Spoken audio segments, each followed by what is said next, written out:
How words can brainwash us. Is it true that you can put sugar-free on a product and still have sugar in it? Is probably the one question I've been asked most often, because people simply can't believe that happens. How can it happen? William Lutz, what is doublespeak? Doublespeak is language designed to evade responsibility, make the unpleasant appear pleasant, the unattractive appear attractive.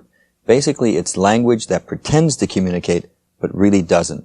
It is language designed to mislead while pretending not to. Is it done consciously? Oh, yes, very consciously. Doublespeak is not a slip of the tongue or a mistaken use of language. It's exactly the opposite. It is language used by people who are very intelligent and very sophisticated in the use of language and know that you can do an awful lot with language. Who's the worst offender? In sheer bulk? Yes. Sheer numbers of examples? The government. If we count government from the local level all the way up to the federal level, I had to stop writing the chapter on government doublespeak. It was going to take over the whole book. But interestingly enough, and this was a revelation in doing the book, about a half a step behind comes business with a tremendous amount of doublespeak.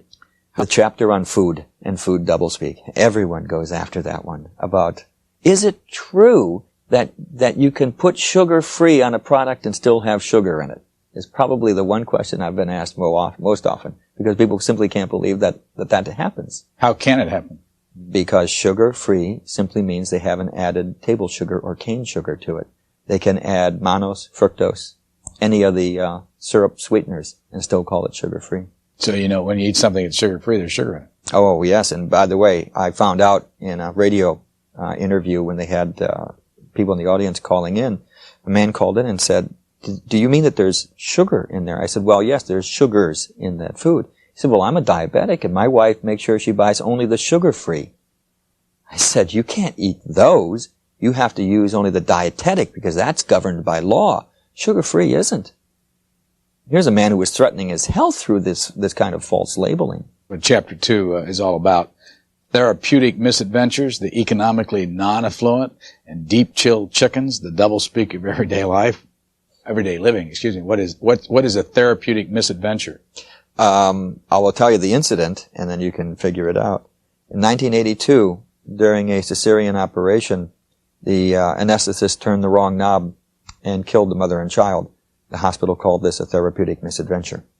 3 weeks ago in Los Angeles, according to the Los Angeles Times, in a series of incidents that the pathologist called incredible stupidity and incompetence, the surgeons killed the patient. It included slitting the patient's throat during surgery.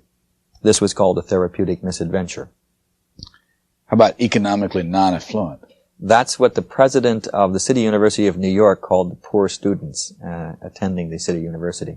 They came from economically non-affluent families. Deep-chilled chickens. Frank Perdue filed a complaint with the Department of Agriculture that his competitors were selling frozen chickens as fresh. And the Department of Agriculture investigated and said, no, granted the chickens are packed in ice at a temperature of 28 degrees Fahrenheit. These are not frozen chickens. These are merely deep-chilled chickens and can therefore be sold as fresh. Orwell, in his two works, his essay, Politics in the English Language, and then really giving full-blown thought to that essay in his novel 1984, addressed the importance of language in society and the control and manipulation of language to control and direct society. I think the most important point in 1984 is that power grows not out of the barrel of a gun. Power grows not out of the thought police and rule by terror. It grows out of the power of language in that novel. The revolutionary act committed by Winston Smith right at the beginning of that novel is to keep a diary. In keeping a diary, any person who keeps a diary uses language to communicate with the self. You're talking to yourself and you're thinking through words about the world around you and about how you feel.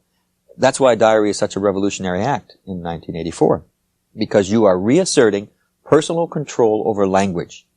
Then at the end of the novel, to parallel that scene, when Winston Smith has been found out and O'Brien, his torturer and guide, says to him, What is reality?